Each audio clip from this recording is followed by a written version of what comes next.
Alright, with the shifter off, I'm gonna pry this up, get this thing out.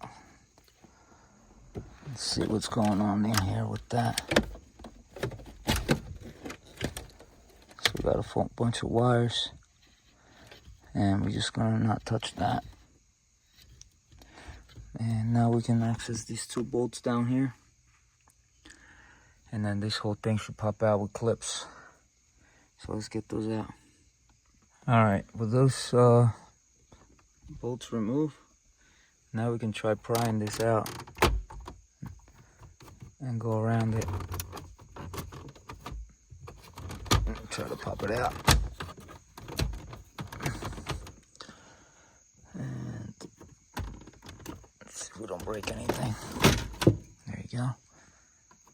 Love this pry tool. There you go. Pop that out. Now